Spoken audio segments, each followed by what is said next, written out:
Hola, ¿cómo están? Tengan todos muy, pero muy buenas tardes, buenos días o buenas noches según el lugar del mundo donde se encuentren y donde nos estén mirando. Bienvenidos a un nuevo encuentro webinar de la Sociedad Argentina de Infectología. Tras al menos más de 150 citas como esta, nos toca hoy, a 2 años del inicio de la pandemia, hacer un balance de lo que ha pasado y sobre todo mirar el presente para proyectar a futuro. Una tarea que sin dudas es muy compleja desde lo científico, es muy compleja desde el punto de vista de los conocimientos y por eso es que convocamos a hoy a no solo dos de nuestros queridos amigos, sino además dos expresidentes de la Sociedad Argentina de Infectología para que departan con nosotros sus saberes y que para que después de ello, como solemos hacer cada vez que nos encontramos, pueda haber preguntas abiertas hacia la comunidad científica, hacia los médicos, infectólogos en particular, y hacia ustedes que a lo mejor se suman aquí simplemente queriendo conocer un poco más de lo que nos está pasando. Sin más prólogo entonces, vamos a dar entrada muy lentamente a nuestros invitados del día de hoy, el doctor Gustavo Lopardo. Hola Gustavo, buenas tardes, ¿cómo estás? Buenas tardes, ¿cómo les va? ¿Cómo les va? Qué gusto estar. Lo mismo para nosotros, Gustavo, la doctora Analía Miquietuk. Hola Analía, ¿cómo te va? Tenés el micrófono apagado, Ani. Bueno, hola, ¿cómo están? ¿Cómo están? Igual se te veía muy bien, así que la respuesta es muy bien, por lo menos por cómo te veíamos. Y el Perfecto. que también está muy bien, y es un gusto tenerlo aquí, es el doctor Pablo Bombey. Hola Pablo, ¿cómo te va? Hola Diego, hola Gustavo, Analía, un gusto compartir con ustedes y un honor.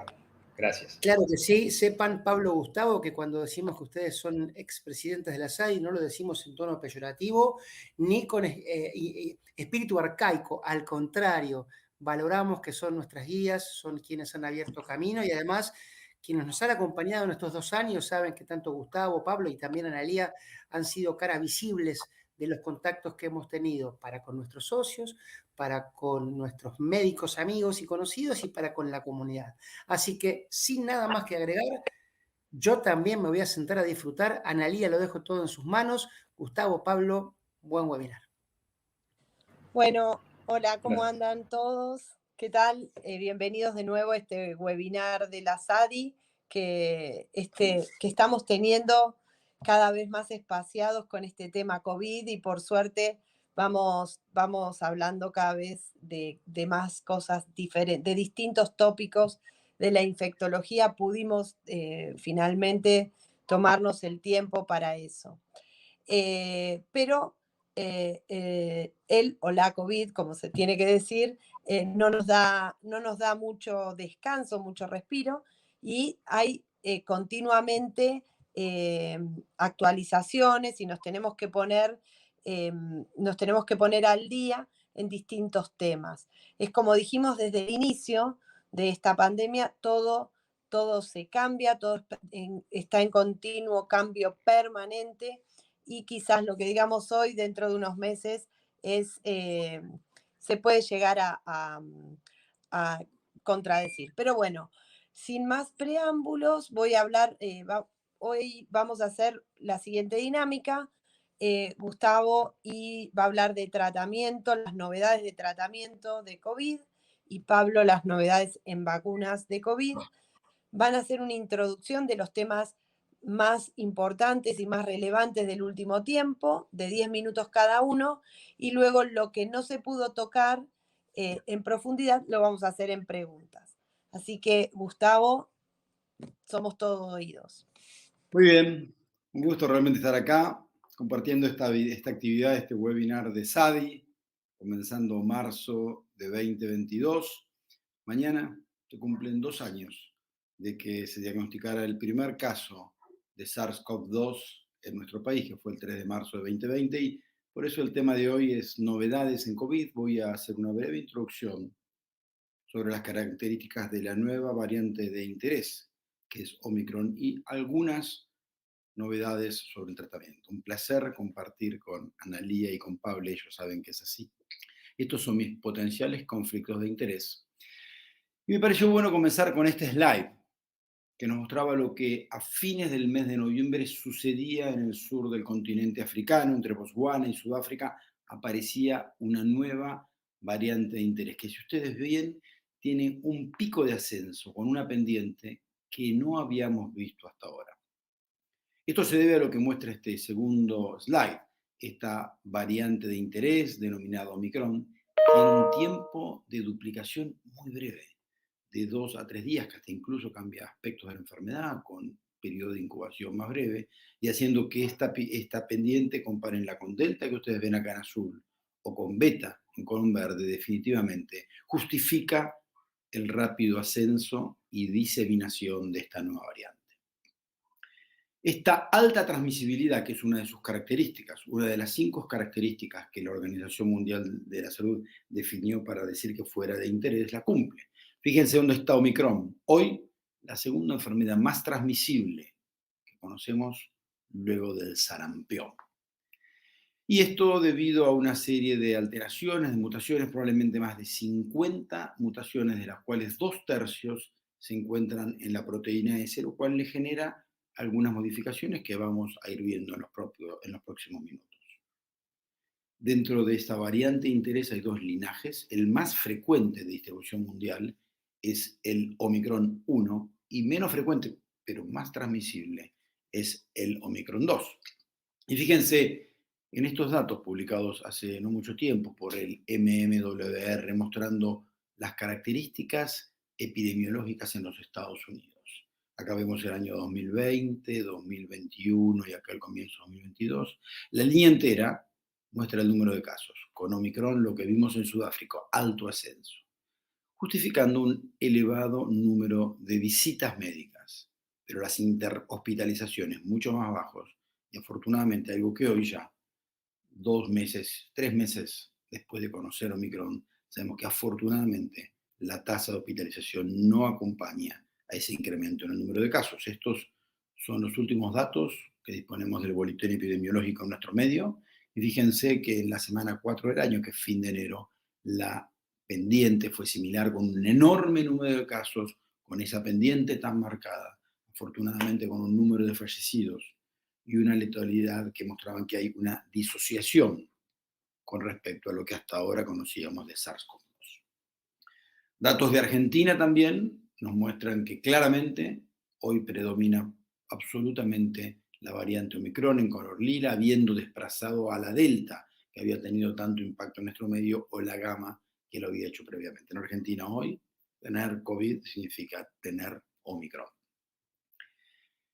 Es más transmisible, ya nos queda claro, y una de las preguntas que nos hacemos es si hay cambios en el uso de métodos diagnósticos. Y fíjense que en lo que tiene que ver con el uso de antígenos, que sobre todo buscan la proteína de la nucleocápside, no habría motivos para que haya cambios y probablemente mucho más impacto tienen los vacunados, que habitualmente tienen menos sensibilidad los test de antígenos, pero la presencia de la variante Omicron no debería establecer por estas mutaciones cambios.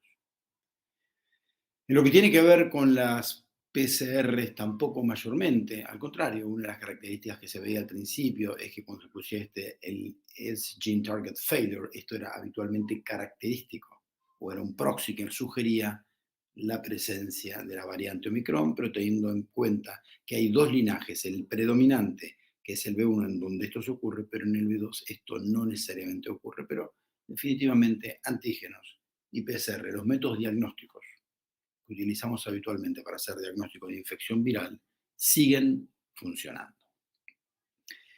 No vamos a extendernos muchos en manifestaciones clínicas, pero sí claramente, por lo que antes expliqué, un periodo de incubación más breve y lo que hemos visto, ¿no? Algunos cambios, mucho dolor de garganta, lo vimos, la congestión nasal, algo bastante frecuente, dolores musculares característicos, dolor de espalda, dolor bajo en la espalda y menos frecuentemente se vio la pérdida de olfato en relación a lo que habíamos visto con la variante de Wuhan o con el resto de las variantes que se han ido manifestando. Y algo interesante para ver, creo que a esta altura ya siempre hemos discutido sobre la estacionalidad que pueda tener SARS-CoV-2 y creo que hoy nos queda bastante claro que probablemente la aparición de nuevas variantes tenga más impacto en los brotes que la estacionalidad de la enfermedad. Las reinfecciones, además, con Omicron, como vemos, y dice el slide, se dan con relativa frecuencia en quienes tuvieron infección previa. Me gustan los datos que muestra este slide, porque justifican la mayor presencia de signos respiratorios altos, como dijimos, y la menor severidad habitualmente asociada al compromiso pulmonar. Fíjense, a la izquierda vemos replicación en bronquios, vía respiratoria alto, o en pulmón. La variante Omicron en color azul, esta es la original Wuhan, y la Delta en color ocre. Tengan en cuenta que esto son escalas logarítmicas. Claramente, Omicron se replica más que el resto en bronquios, muchos síntomas altos, pero significativamente menos en pulmón. Y seguramente eso, llevando a menos hospitalización y a menos muerte. En cuanto a la severidad, no me quiero extender mucho porque quiero dejar a Pablo para que se refiera a este tema, pero hemos visto claramente una menor severidad. Tiene que ver con menos severidad intrínseca, no es del todo fácil de saberlo. No existen por el momento modelos animales adecuadamente desarrollados que nos permitan saber cómo se comporta cada una de las variantes. Y lo que sí sabemos es que la eficacia de la vacuna se comporta más frente a enfermedad grave o severa que frente a la infección, y eso lo hemos visto claramente con las curvas epidémicas de todos los países. En los próximos 4 o 5 minutos, Analía, me voy a referir a intervenciones terapéuticas, que las podríamos dividir en 3 grupos. Aquellas que tienen que ver con la respuesta inflamatoria, corticoides, tocilizumab, que ya los conocíamos. No hay demasiadas novedades. Y como es de esperar, una nueva variante no genera cambios. Los antivirales, en que hemos visto que no hay resistencia, pero sí cambios marcados en lo que tiene que ver con anticuerpos monoclonales.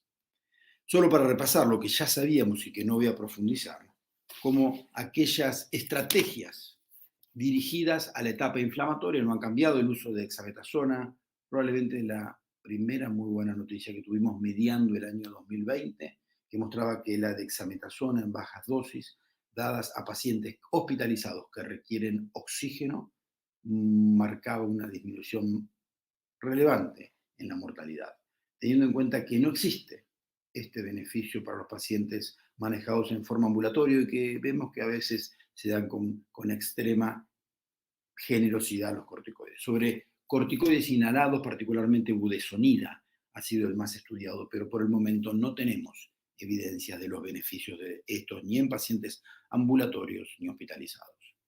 Con respecto a los inhibidores de interleuquina 6, particularmente tocilizumab o del JAK, el baricitinib, los dos han demostrado en pacientes con enfermedad avanzada, alto flujo de oxígeno y sobre todo que tienen un rápido deterioro, un beneficio en términos de mortalidad.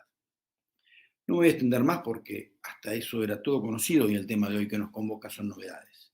Pero este slide nos habla un poquito de las novedades. Y fíjense que hoy disponemos de distintas estrategias sobre el virus, anticuerpos monoclonales, como dijimos, nuevas drogas que actúan sobre la proteasa del virus, Ernilmatrelvir, potenciado con ritonavir, droga que los infectólogos conocíamos muy bien, y un antiviral que ya conocíamos, actuante sobre la proteasa, que es el remdesivir. Se suma una nueva droga, el molnupiravir. Algunas palabras sobre el remdesivir, conocimos ya hace casi 2 años, un poco menos, los resultados del primer estudio. El CTTT1, que tenía como punto final primario el tiempo a la mejoría en la escala ordinal de Ohm, si ustedes lo recuerdan aquello, 5 días en mejoría, no pudo demostrar beneficio en términos de mortalidad ni tampoco estaba diseñado a tal efecto. También aprendimos de aquel estudio que el mayor beneficio es en aquellos pacientes que se le da más precozmente, a medida que el paciente se encuentra más deteriorado, requiriendo asistencia respiratoria mecánica, como es de esperar, un antiviral con menor eficacia. Por el otro lado, contrastando con los resultados estos, pero en términos de mortalidad, el estudio Solidaridad de la OMS que se condujo en Argentina, no mostrando beneficios en términos de mortalidad. Sin embargo, me parece interesante destacar lo que en las recomendaciones actuales de la Sociedad Europea de Infectología consideran es que remdesivir probablemente disminuya ligeramente la mortalidad en pacientes hospitalizados. A los estudios que recién presenté hay una enorme cantidad de evidencia del mundo real, serias con decenas de miles de casos, mostrando bien ajustados beneficios en términos de mortalidad.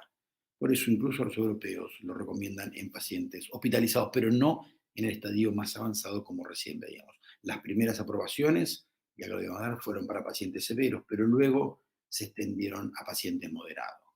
Claramente, siendo un antiviral, es lógico que el mayor beneficio se dé con inicio precoz y hoy sabemos que 5 días de tratamiento, un primer día con una infusión de 200 miligramos, seguidos por 100 miligramos día, es la duración del tratamiento y no ha perdido actividad sobre ninguna de las variantes de preocupación.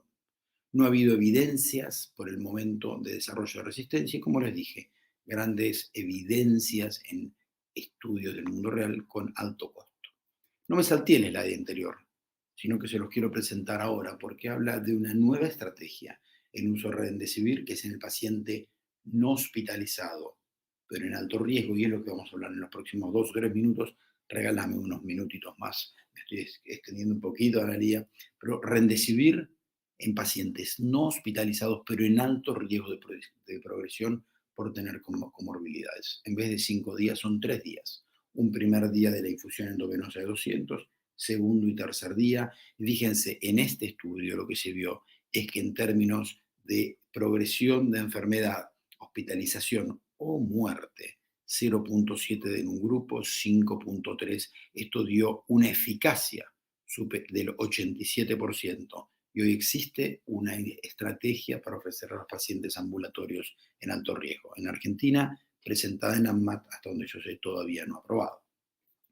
Junto con remdesivir, inhibidor de la polimerasa, otra droga está desarrollada por Merck, el molnupiravir, una droga que produce una alteración, una mutación que no permite que el virus se siga multiplicando, y en la misma población, pacientes no hospitalizados en alto riesgo de progresión fueron administrados, tenían que tener en los primeros 5 días de tratamiento, y lo que se vio con esta droga que se da por vía oral cada 12 horas, fue un beneficio menor, acá del orden del 30%, recién hablamos de una estrategia ambulatoria del orden del 87%, 2 inhibidores de la polimerasa. El inhibidor de la proteasa, escuchamos mucho hablar de él, una droga de Pfizer, el nirmatrelvir potenciado con ritonavir, se da cada 12 horas también por un periodo corto de tiempo. Y fíjense que con pacientes dados con una FIS de menos de 5 días,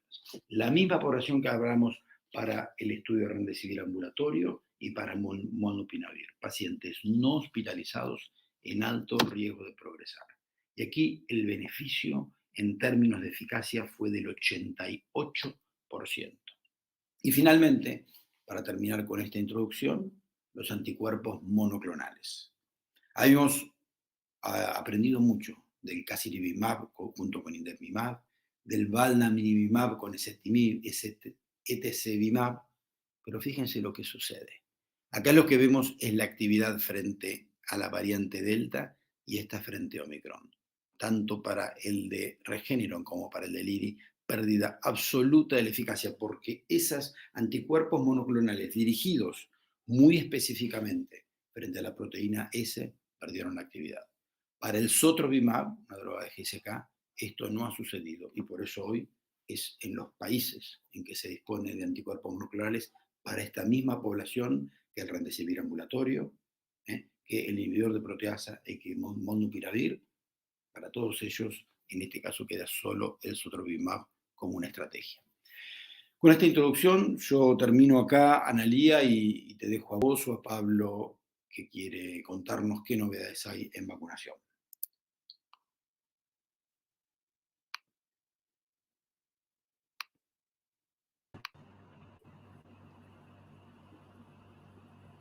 Ahí está, Analía, por favor, prende tu micrófono.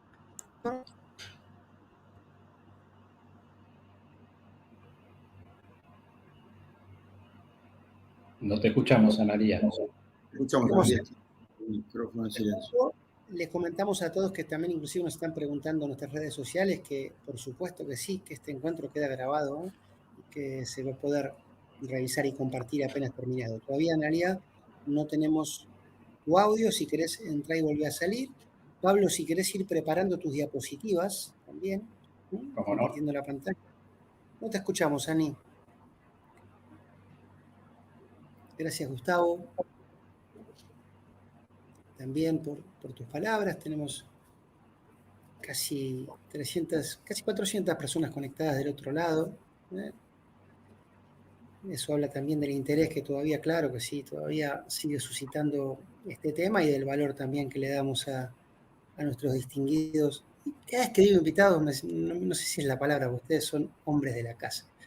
Nuestros distinguidos disertantes, y allí me parece que es la expresión adecuada. Mientras recuperamos a Analía y esperamos ahora también la presentación de las diapositivas de Pablo, decimos que estamos preparando otros encuentros como este, el tema gripe, a no estar lejos también de esas noticias porque serán muy importantes para la salud pública. Y estamos recuperando a Analía. A ver, Ani. Ahí está, ¿me escuchan? Sí, yo me voy a retirar solamente a la espera que esté Pablo con su pantalla compartida para darle voz a Analía. Bueno, Pablo, muchísimas gracias también por estar. Ahora vas a hacer una introducción de 10 minutos y vamos a seguir con esta dinámica de hacer las preguntas de los temas más pendientes después que termines la presentación. Empezamos a hacer preguntas. Así que, adelante. Dame un segundo que estoy tratando de subir la presentación que por algún motivo no está subiendo. Bueno, si no, vas a tener que hablar sin presentación. No, ahora se la estoy enviando a Gustavo a ver si él no tiene problema en subirla a él, porque por algún motivo no llega a subir la presentación. No sé si se puede, Diego. Claro. Lo ponemos a Gustavo. Cuando Gustavo nos dé el ok y comparte entonces desde su computadora la presentación, muy de acuerdo, Pablito, gracias por la solución, le metemos para adelante. Vamos a esperar la señal de Gustavo, yo lo estoy viendo aquí, aunque no lo vea él. Cuando él comparte la pantalla, ya estamos. Suele pasar, a veces estos sistemas se saturan y bueno, nosotros respondemos a eso con creatividad y con paciencia. Sí, Pablo. Por algún motivo no me la deja subir, pero bueno, sí, mientras tanto, si Gustavo la recibió. Yo, si querés, Analía, vamos comentando algunas cosas. Yo creo que hoy de vacunas contra COVID hay muchísima información y a lo largo de estos meses, que parecen años, que hemos transcurrido desde el inicio de la pandemia, hemos tenido múltiples publicaciones y múltiple información. Yo creo que lo fundamental con las vacunas de COVID en cuanto a los datos es que tuvimos estudios de eficacia que permitieron el uso, digamos, esa autorización de uso bajo emergencia, con lo cual muchos de los datos que se generaron con los estudios de fase 3 de eficacia, después hubo que validarlos rápidamente con los estudios de efectividad, que son los datos en el mundo real, que son lo que se llama fase 4, que nos permitieron ver sobre todo impacto o endpoints menos frecuentes en un estudio de eficacia, como puede ser hospitalización y mortalidad, que son los estudios de eficacia, era muy difícil de medir por el N, no eran estudios que estaban diseñados para eso, y los estudios, después, si tenemos tiempo, actualizamos un poco los datos que hay, es que los datos de eficacia mostraban una eficacia muy superior al 50%, que era lo que había pedido la Organización Mundial de la Salud, que tuvieran como mínimo de eficacia, salvo la vacuna Coronavac, la vacuna inactivada, que estaba un poco por encima de ese porcentaje. La mayoría para prevención de enfermedad clínica no complicada, si es PCR positiva con síntomas de COVID, estaba encima del 70% para la mayoría de las vacunas que fueron permitiendo, primero la de Pfizer, las vacunas de ARN mensajeros, las aprobaciones con una eficacia de 94-95%, y después las de vectores virales no replicativos, como la Sputnik con 92% y la de AstraZeneca con, digamos, datos variables, pero que oscilaban entre el 82 y hasta el 89% de acuerdo al esquema y el intervalo que se use. Pero Pablo, Está tu Sí, presentación, ¿eh? Está tu presentación cuando le indiques a Ah, Gustavo. bueno, sí, si la puedes subir, yo no. Perfecto, sí, Ya está perfecto, ahí. sí. Si vemos la siguiente, esos son mis conflictos de interés. Y esto era un poco lo que estábamos hablando recién, porque cuando uno habla de efectividad, es importante conocer la eficacia también, porque en general la efectividad de las vacunas, en este caso las vacunas contra COVID, guardan relación con lo que se ve en los estudios de fase 3, que son los estudios de eficacia. Después también es muy importante, porque cuando hablamos de efectividad, que es datos del mundo real, que es lo que vamos a ver ahora, es saber efectividad contra qué. Estamos hablando de efectividad para infección, efectividad para la enfermedad clínicamente manifestada, efectividad contra hospitalización y muerte, que son posiblemente los puntos que más nos interesan. Después, obviamente que a lo largo de la pandemia fuimos aprendiendo que esta efectividad también depende de las variantes de preocupación que vayan surgiendo. Y lo vimos claramente, y ahora lo vamos a ver de nuevo, con las últimas dos variantes, con la variante Delta y la variante Omicron. Entonces, lo que al principio no lo teníamos tan claro, y vemos que estas variantes determinan modificaciones en la efectividad de las vacunas. Después, por supuesto, otro elemento muy importante es el tiempo transcurrido desde la vacunación. No es lo mismo la efectividad de una vacuna dentro de los primeros 2 meses luego de la aplicación que 6 meses después. La cinética de los anticuerpos van cayendo, etcétera, etcétera, pero siempre depende de la efectividad contra qué estemos midiendo, si es enfermedad o si es endpoints más graves. Después, por supuesto, la tasa de cobertura, el grupo de riesgo. Si nosotros tenemos una población con un grupo importante de inmunocomprometidos, posiblemente la efectividad de las vacunas sea menor. Después también han influido los esquemas heterólogos, pero los datos de efectividad de los esquemas heterólogos muestran que la efectividad sigue siendo buena. Y por supuesto que esto todo tiene que ver con el contexto epidemiológico y el cumplimiento de las intervenciones no farmacológicas, como sabemos, el uso de la mascarilla, barbijo, lavado de manos, distanciamiento, ventilación, etc. Entonces, en la siguiente vamos a ver algunos datos de efectividad. Este es un estudio muy interesante de Israel. Esto es con la variante alfa, no tiene ni la delta ni la omicron. Pero fíjense que en este estudio en Israel midieron efectividad contra distintos endpoints, lo que yo les comentaba. Infección, fíjense que infección asintomática o infección con síntomas, en los dos casos la efectividad fue mayor al 90%. Hospitalización, también efectividad del 97%. Hospitalización por COVID severo o crítico, también una efectividad alta. Y muerte, también cercana al 97%. Esto fue con la variante alfa, un estudio hecho en un país donde usaron solamente la vacuna de ARN mensajero producida por Pfizer. Y son datos muy interesantes porque complementan los estudios de eficacia. Estos datos en los estudios de eficacia son imposibles de tener porque uno tendría que tener un N enorme. Por eso es muy importante hacer estos estudios de efectividad y estos son datos muy, muy valiosos, pero bueno, una de las variantes que le dije, si vemos la siguiente, justamente es que aparecieron variantes de preocupación y como vimos el año pasado, la variante Delta generó un gran impacto en hospitalización y en mortalidad. Ahora, acá hay 3 estudios distintos desarrollados en Estados Unidos, por ejemplo, el primer estudio, el de arriba en la tabla, que es efectividad para prevenir infección por SARS-CoV-2, confirmada por RT-PCR. Esto es en un estudio que llamaba HEROES Recover, que es un estudio publicado en el MMWR del CDC, donde veían efectividad en trabajadores de la salud con cualquiera de las 3 vacunas que se aplican en Estados Unidos, pero predominantemente con las vacunas de ARN mensajero, en un N mayor a 42.000, en un periodo que fue de diciembre del 2020 a abril del año pasado, donde ya había empezado a circular la variante Delta en ese país. Fíjense que la efectividad a lo largo de todo el periodo para prevenir esto es infección, confirmada por RT-PCR, fue del 80%. Ahora, predelta fue del 91% y en cuanto comenzó a circular la delta, la efectividad bajó al 66%. En este segundo estudio, el segundo que ustedes ven aquí en la tabla, que es efectividad para prevenir hospitalización, este es otro punto final distinto, en mayores de 18 años, estos 21 hospitales de los Estados Unidos, con un N de más de 3.000, este periodo fue de mayo a julio del año pasado, también con circulación de las 2 variantes, un 86% promedio durante todo el periodo de efectividad para prevenir hospitalización.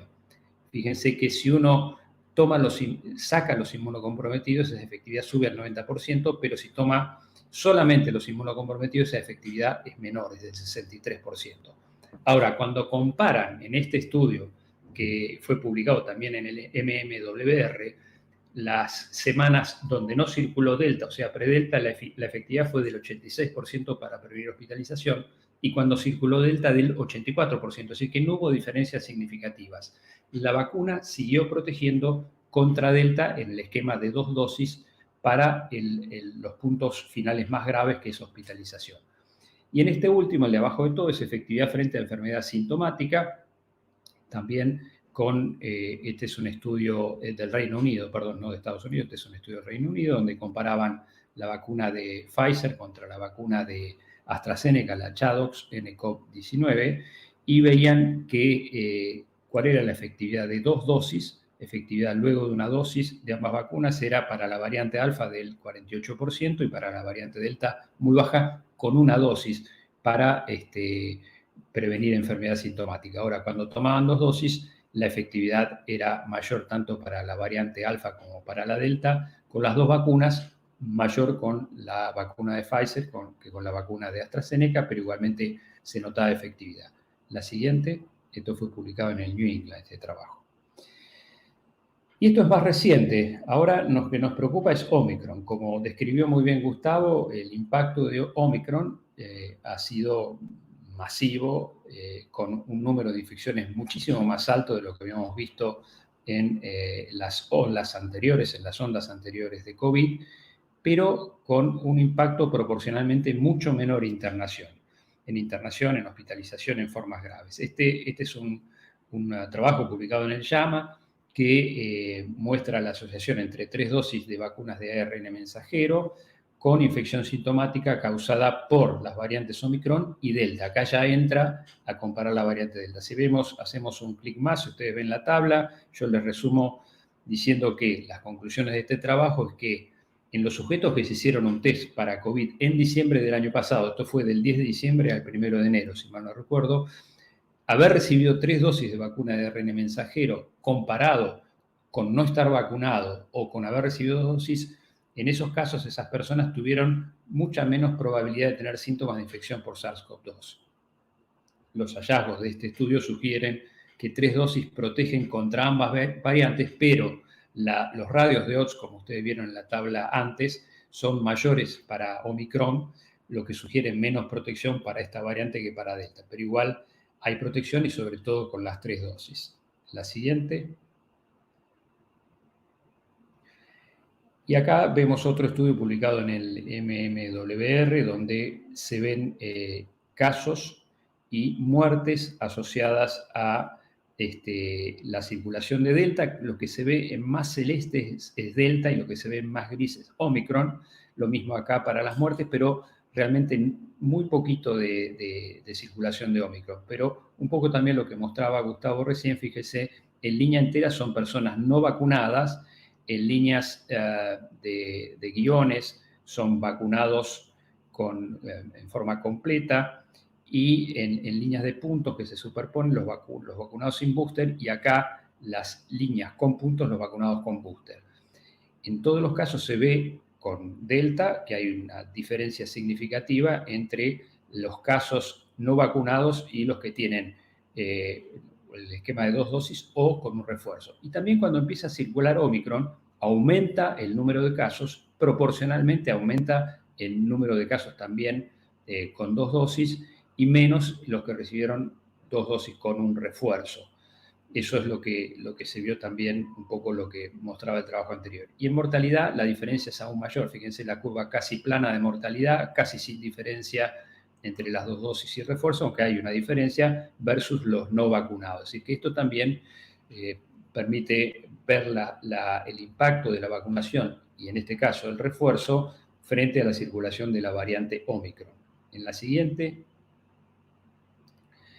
Estos son, digamos, una condensación de los datos donde me pareció interesante cómo lo muestran el promedio de muertes semanales por 100.000 personas, diferenciando no vacunados, de vacunados sin booster y vacunados con booster. Acá se ve más claramente lo que ocurre en la circulación de esta variante. La siguiente. Bueno, y esta es una publicación muy reciente de estos días, del Nature Medicine, donde mide la efectividad de la vacuna de Moderna. Es un diseño de caso control con test negativo. Mide efectividad de la vacuna de Moderna frente a infección y hospitalización. Fíjense, efectividad frente a infección de 2 dosis. En azul es Delta, se ve a lo mejor un poquito chico, pero como va cayendo con el tiempo, acá estamos hablando de 14 a 60 días y acá estamos hablando de casi 365 días, cómo cae la efectividad frente a infección para proteger frente a Delta, pero cómo uno parte de un punto más bajo frente a Omicron y cómo cae todavía más frente a Omicron. Ahora, cuando uno va a ver la efectividad de las 3 dosis, sin incluir a los inmunocomprometidos frente a infección, y estos son acá un periodo más corto de días, también hay una caída, pero esa caída es menor. La efectividad de 3 dosis en este trabajo para inmunocomprometidos para infección por Omicron, fíjense, fue de 29.4%. Y eso también tiene que ver con lo que estamos hablando hoy, la necesidad de dar un refuerzo. El esquema primario de los inmunocomprometidos son 3 dosis, la necesidad de agregar un refuerzo. Y la efectividad frente a hospitalización de 3 dosis en promedio en ambos casos fue superior al 99%. O sea, volvemos a lo de antes que veíamos frente a la variante Delta. Se mantiene una alta efectividad frente a hospitalización, pero para lo que es infección o enfermedad, digamos, sin compromiso grave, la efectividad frente a Omicron es menor que frente a Delta y además va cayendo con el tiempo. La siguiente. Vamos a repasar un poco cuáles son, para ir terminando esta breve introducción, en Argentina las vacunas disponibles. Anda pasando, por favor, Gustavo. Sabemos que tenemos disponible la vacuna de Pfizer. Ahí están las distintas aprobaciones. La Sputnik, las 2 versiones de la vacuna de AstraZeneca, Chadox y Covishield. La vacuna Sinopharm, la vacuna inactivada. La vacuna Moderna de ARN mensajero. La vacuna de CanSino, que es de vector viral no replicativo, y la ampliación del informe técnico del perfil de Sinopharm para aplicación en menores. La siguiente. Entonces, ¿cuál es la situación? Porque esto lo quiero comentar ahora porque se genera confusión, porque como también se lo comentó Analía y creo que Gustavo, es todo tan dinámico que a veces uno pierde un poco el control de las cosas. La dosis de refuerzo para toda la población mayor de 18 años en nuestro país, a partir de los 18 años en adelante, se estableció que fuera a los 6 meses de haber completado el esquema inicial en noviembre. Pero en virtud de los datos que yo les fui mostrando de la variante Omicron, se dispuso, ahora a comienzo del mes de enero de este año, que ese intervalo entre la última dosis del esquema primario, o sea, la segunda dosis, y el refuerzo sea de 4 meses, o sea, 120 días. Todos los mayores de 18 años tienen que estar recibiendo una dosis a los 4 meses de la segunda dosis del esquema primario. Y también se incorporó más recientemente, hacia fin de enero, a los adolescentes a la dosis de refuerzo, también a los 4 meses, que son los 120 días de haber completado el esquema inicial. Entonces, vemos la siguiente. Este es un resumen de lo que hablamos recién. Personas de 12 a 17 años tienen que recibir un refuerzo a los 4 meses de haber completado el esquema, los adolescentes, a los 4 meses después de haber recibido la segunda dosis, en este caso con alguna vacuna de plataforma de ARN mensajero, ya sea la de Pfizer o la de Moderna. Y las personas de 18 años o más, también a los 4 meses un refuerzo, en este caso o con vacunas de ARN mensajero o con vacunas de plataforma de vector viral no replicativo. Hacemos una más. Recordar que Moderna, cuando se utilizan refuerzos, se da la mitad de dosis, 50 microgramos, excepto en inmunocomprometidos, que hay que dar dosis completa. Y una más, Gustavo. En el caso de la población pediátrica, que se está administrando de 13 a 11 años Sinopharm, todavía no está establecido la necesidad de un refuerzo. Que eso también es una pregunta y son dudas que se van generando. Hay otro punto que genera a veces dudas y confusiones, es dosis adicional. ¿Quién va a requerir una dosis más de esto que yo les comenté recién?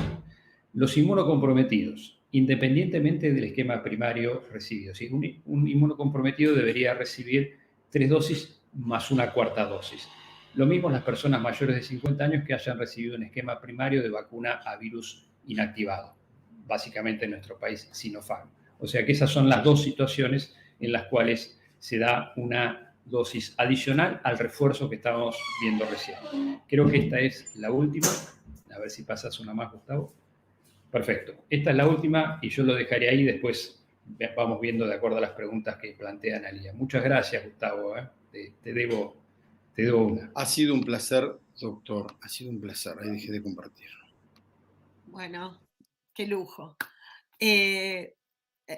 Las presentaciones estuvieron buenísimas. ¿Nos vemos ahí?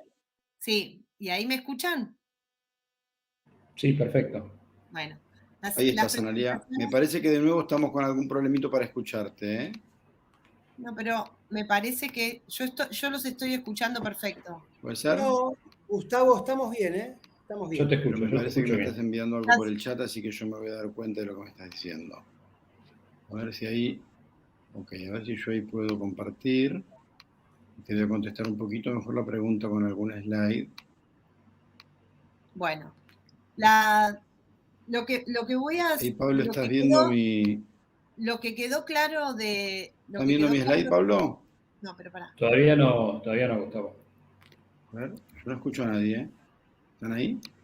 Estamos acá, vos no escuchás. Estamos, Gustavo. Te estamos escuchando. No escucho a nadie, ¿ustedes me escuchan?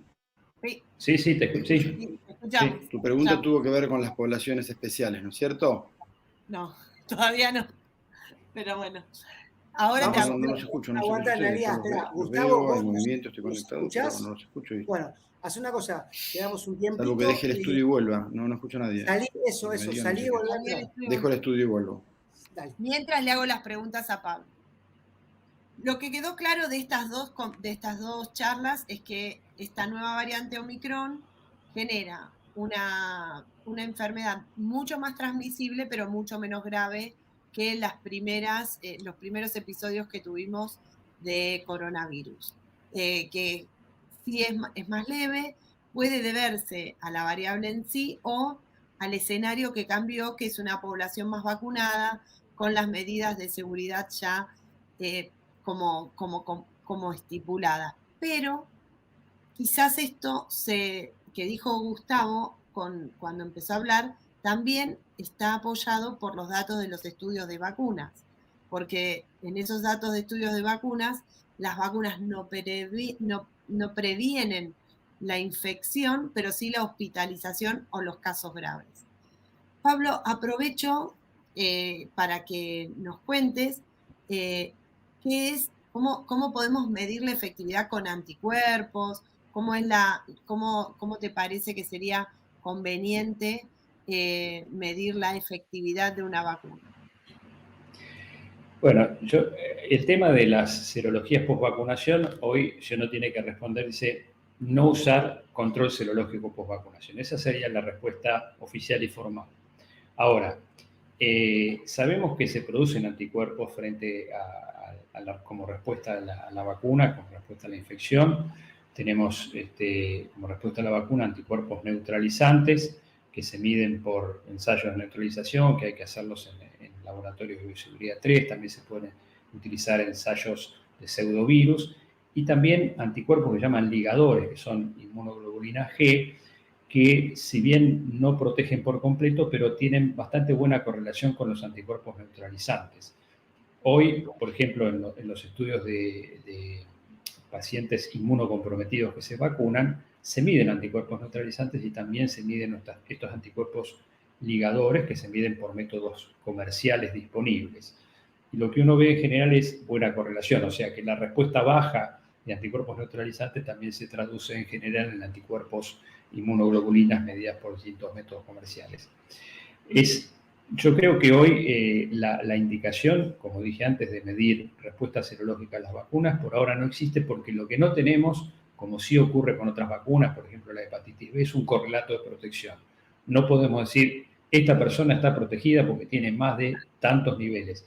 y probablemente esos correlatos de protección sean también muy difíciles de obtener porque hay distintas plataformas, hay esquemas heterólogos, entonces seguramente poder tener en el futuro algún punto de corte claro va a ser complejo. Si vemos, por ejemplo, en los estudios, por ejemplo, de la vacuna AstraZeneca, que hay una buena correlación cuando uno ve curvas entre efectividad y niveles de anticuerpos, así que a mayor nivel de anticuerpos, mayor eficacia, mejor dicho, de la vacuna, porque esto fue medido en los estudios de eficacia.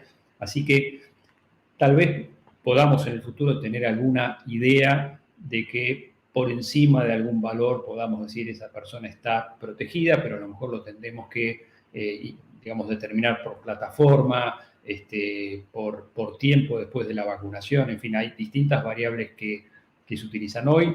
El dosaje de anticuerpos post-vacunación lo hacemos muy puntualmente en alguna persona, un inmunocomprometido, por ejemplo, que eso, justamente los estudios de este tipo permitieron definir dosis adicionales, no solo los datos de efectividad, sino también los datos de respuesta serológica. Pero creo que hoy son valiosos y además no hay que olvidarse que la respuesta a la vacuna también tiene que ver en el segundo brazo de la inmunidad, que es la inmunidad celular, que también brinda protección y que en este sentido muy probablemente las vacunas a vectores virales no replicativos sean las que otorguen un poco más de ventaja en el sentido de inmunidad celular. Pero es todo, digamos, tenemos que generar más conocimiento todavía, pero es importante no olvidarse de eso.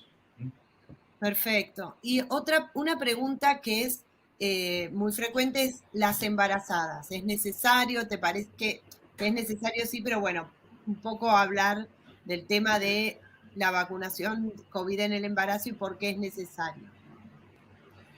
Bueno, lo que se ha visto con la vacunación, digamos, primero, lo que se ha visto con el COVID y la mujer embarazada es que la mujer durante el embarazo tiene mayor riesgo de complicación. Eso se ha visto a lo largo de la pandemia. Hay muchos datos que demuestran que es una población de mayor riesgo de complicaciones, con mayor morbilidad y mortalidad materna y también de complicaciones neonatales.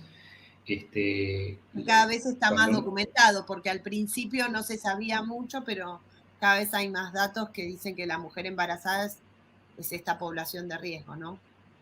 Exactamente, cada vez hay más evidencia comparado con mujeres embarazadas sin diagnóstico de COVID. Y al mismo tiempo, con esta angustia que nos creaba el impacto que estaba generando el COVID en mujeres embarazadas, teníamos ya evidencia de la eficacia de las vacunas y los primeros datos de efectividad, pero con el temor de administrar vacunas de plataformas nuevas a las mujeres embarazadas. Sabíamos que había experiencia con las vacunas de vectores virales no replicativos, con la vacuna de ébola, por ejemplo, en embarazadas, y las vacunas de ARN mensajero empezaron a crear muchos datos acerca de la seguridad y se vio que son vacunas seguras. Y además también tenemos datos más recientes de efectividad también en mujeres embarazadas, con efectividad cercana al 80%. ¿Cuál es la recomendación actual en nuestro país en mujeres embarazadas? Esto hace unos meses hubo un webinar de la SADE, de la Comisión creo que fue de Pediatría, que explicó muy bien la situación de las embarazadas, pero vacunar en cualquier trimestre del embarazo. No nos olvidemos que no es solo proteger a la mujer, sino proteger también al recién nacido. Y dado la evidencia que hay actualmente, es priorizar el uso de vacunas de ARN mensajero o vacunas inactivadas para inmunizar a la mujer embarazada.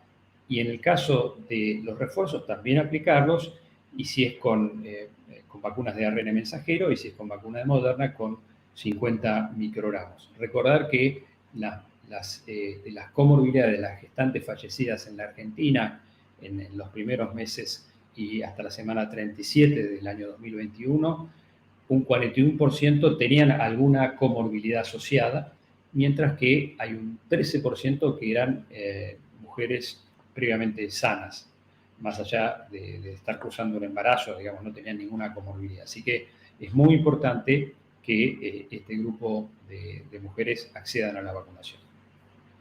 ¿Querés algún comentario de esto de sigo con embarazadas? Dale, perfecto. Cambié de computadora, así que no voy a compartir slides porque es otra, pero acá estamos. Y en este sentido, bueno, hablamos de las drogas nuevas de opción ambulatoria, que ni Matrelvir, ni Sotrovimab, ni Molnupiravir accesibles hoy, porque no disponibles, perdón, en Argentina, así Remdesivir. ¿Qué sabemos hoy día? Quisiera nomás agregar lo que dijeron recién. Sí sabemos que la mujer embarazada claramente tiene más riesgo de hospitalización, de ingreso a terapia de RM, pero de la mortalidad no está del todo claro. Eso no sé si lo pude escuchar, pero no está del todo claro que tenga más riesgo de mortalidad, más de bajo término. Esas son cosas que sí nos preocupan, pero quizás la mortalidad tenga que ver con sus comorbilidades. Es más frecuente que las embarazadas tengan comorbilidades, pero pareciera que luego ajustar el tema de además muerte no está claro.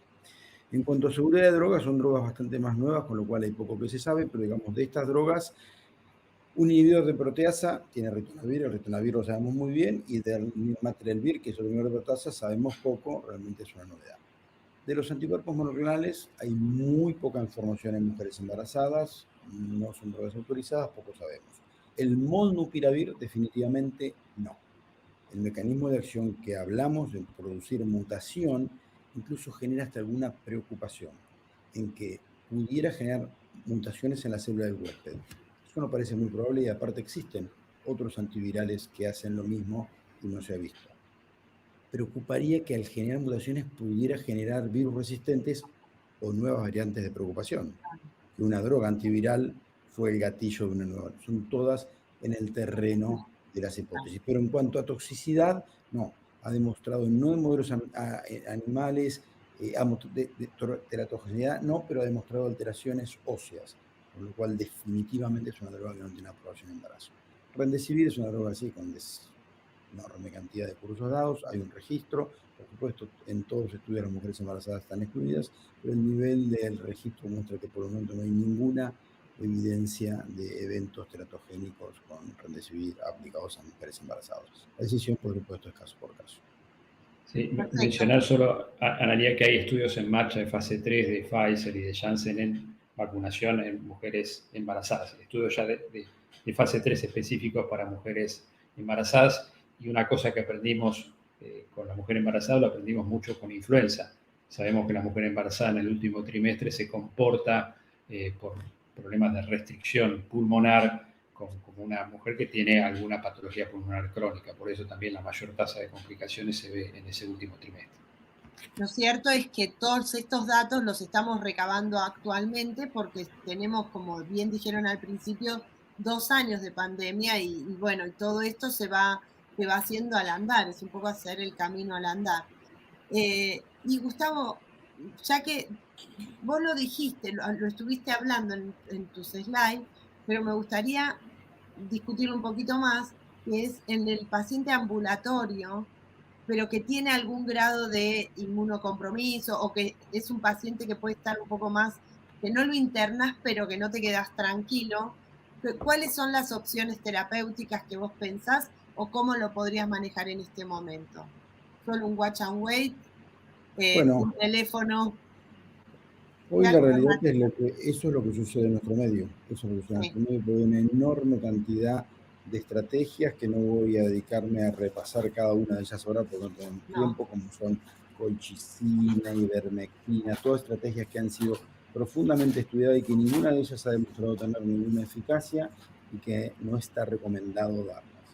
Lo comenté, el Matrelvir sería para pacientes de alto riesgo, que no requieran hospitalización, no está disponible. Molnupiravir, lo mismo, no está disponible. Sotrovimab no está disponible y tenemos Remdesivir, pero esta indicación está presentada en MAT y hasta donde yo sé no está aprobada.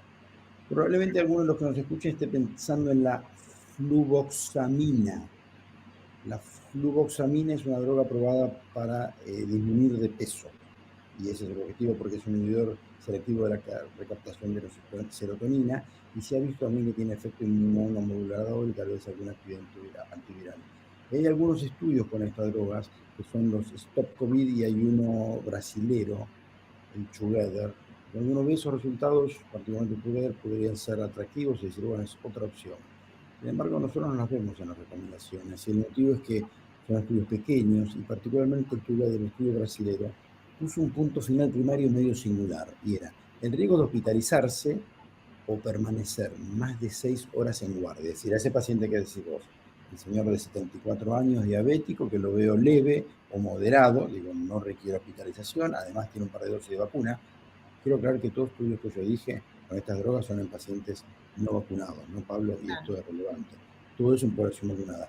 Tendrá esa misma, porque es muy alta, hablar de una eficacia en prevenir hospitalización y muerte de 85-88% es altísimo.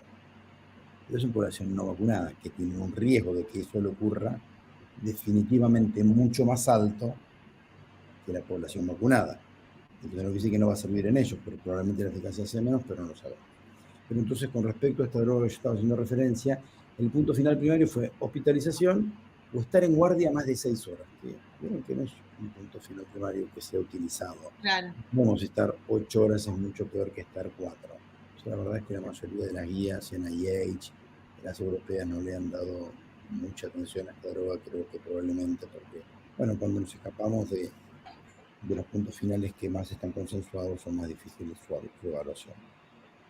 Y quizás, bueno, en este moderado, lo de la eficacia de las vacunas para la mortalidad y para la hospitalización también sería un punto a destacar en los estudios que hay actualmente en marcha de tratamiento en fases precoces de la enfermedad. Porque la mayoría de los fase 3 que están tratando pacientes en fases precoces de la enfermedad, o bien necesitan un número muy grande, porque con los números que mostró Pablo, el porcentaje que terminan hospitalizados o con muertos son en pacientes vacunados es muy bajo, o bien necesitan pacientes que no tienen que estar vacunados. Porque seguimos requiriendo, porque hoy las tasas de letalidad de hospitalización son enormemente más bajas. Sigue habiendo personas que mueren. Entonces, y sigue habiendo personas que hay una población que requiere, hoy, por ejemplo, Remdesivir se lo está estudiando por vía oral. Definitivamente es mucho más práctico que hacer una infusión endovenosa. Entonces, yo creo que todavía estamos requiriendo tratamiento porque creo que todo sugiere que SARS-CoV-2, con sus distintas variedades o variantes, alguna de ellas ha venido para quedarse o varias de ellas irán cambiando. Es una enfermedad que, por supuesto, si tenemos estrategias terapéuticas, marcarán un mejor pronóstico y creo que todavía hay mucho por hacer. Pero creo que esta ausencia de datos en población vacunada es todavía una deuda y que probablemente con datos provenientes del mundo real podamos sumarlo a lo que nos enseñan los ensayos aleatorizados y controlados. Perfecto. Pablo, y te hago una pregunta ahora que están por empezar las clases con respecto a la vacunación de los adolescentes y los niños. Vos un poco lo dijiste en la charla, pero ¿querés un poco ahondar en este tema?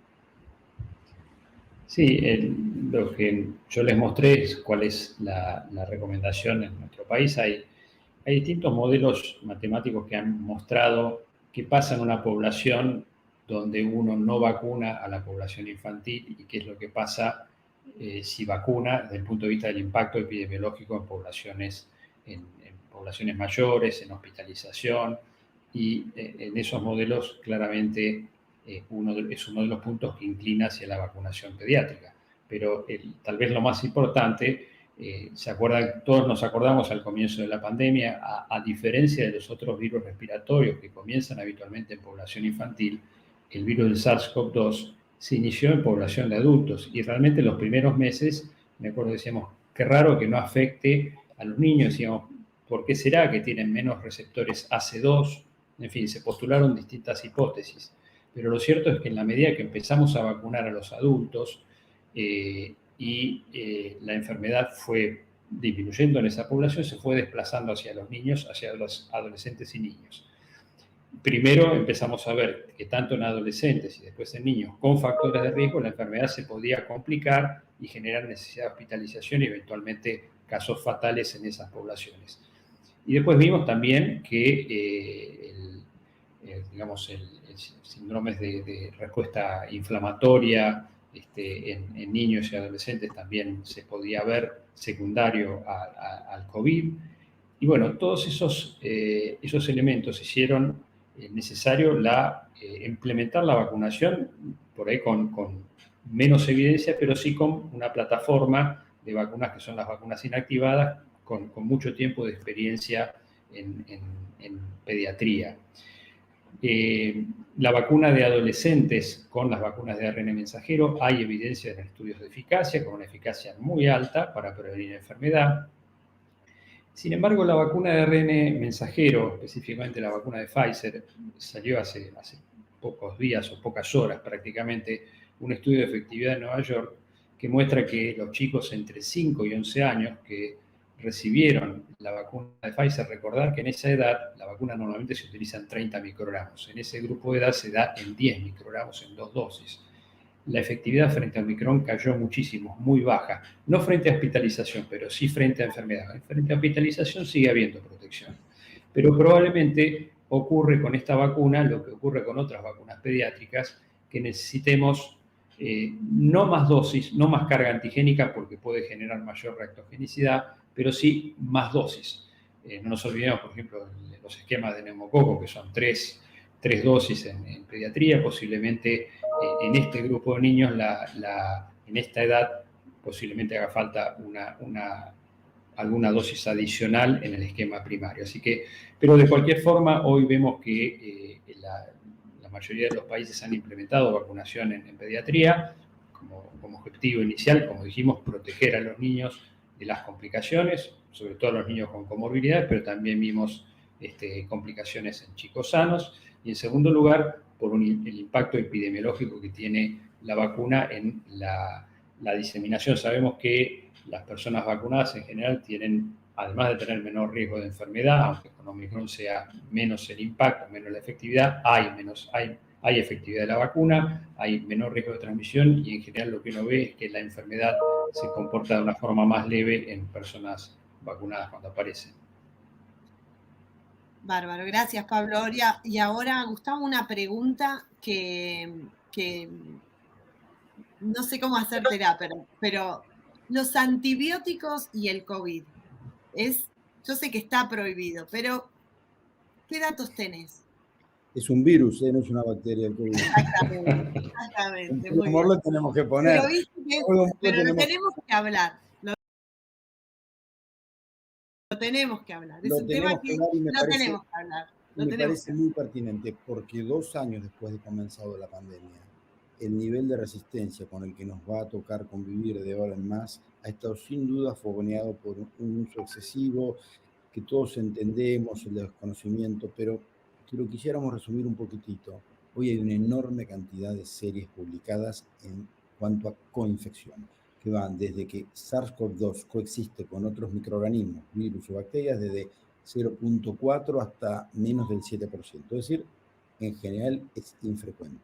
Mucho más frecuente es infección secundaria, pero no es lo que me estás preguntando. Está claro, que el paciente fue RM y que tiene una neumonía o sea respirador, eso no es duda.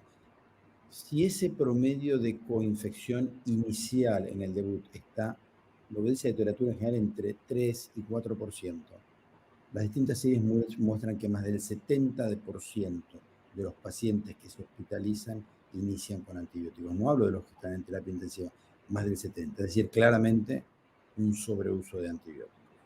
Entonces, en realidad, ¿cuál sería lo ideal? Bueno, lo ideal sería empezar antibióticos empíricos solo en aquellos en que tengamos alta presunción o en quienes el error de la coinfección no tratada lo lleve rápido a la muerte. Alta presunción, la radiología, hoy ya todos sabemos ver tomografías que son características, donde tienen ese virus esmerilado, cuando hay algo lobar, puede ser SARS-CoV-2, pero es más probable. Cuando hay patrones inflamatorios muy elevados, particularmente la leucocitosis con neutrofilia, hay que pensarlo un poco más. Y cuando habla de severidad, los pacientes críticos o huéspedes inmunocomprometidos, quienes probablemente no tolerarían una coinfección bacteriana no tratada. En todos esos casos, tomar muestras microbiológicas para eventualmente suspender antibióticos o descalar. Y si vamos a hacer tratamientos muy breves, hoy una infección de la comunidad se puede tratar 5 días, Analía, y de esto vos y yo venimos trabajando hace 15 años. Así que si lo vamos a hacer, que sea del menor espectro posible, evitémoslo. Si lo hacemos del menor espectro posible y lo más corto posible. 5 días, no el día es más que suficiente. Exactamente, aunque sean inmunocomprometidos. No hay por el momento estudios clínicos que hagan antibióticos empíricos versus no. Y lo considero que es bastante poco probable que exista. Entonces, frente a un 3.5% de coinfección, más de 70% de uso de antibióticos. Algo tenemos que modificar. Y me diste el pie para hacerle la última pregunta y cerrar a Pablo con un tema que no es COVID, pero bueno, salió en la alerta la semana pasada que también hay otro virus respiratorio que lo habíamos olvidado, que es la influenza, ¿no? Y entonces ahora, digamos, a Pablo le pregunto qué pasa con la vacunación de influenza brevemente, porque vamos a hacer un webinar más adelante cuando estemos por empezar con la campaña nacional, cuando se esté por empezar con la campaña nacional, pero ¿qué podés decir de vacunación COVID y vacunación influenza?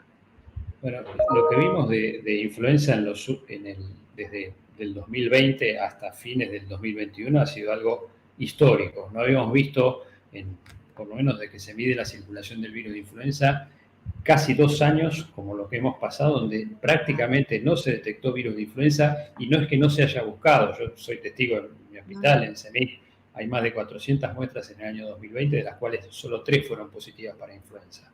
En todo el mundo se buscó, en todo el mundo no se detectó, no solo influenza, sino muchos de los otros virus respiratorios, como necesidad respiratorio, pero influenza a partir de la semana 40-45 del 2021 empieza a subir en el hemisferio norte y también en el hemisferio sur, lo cual es raro.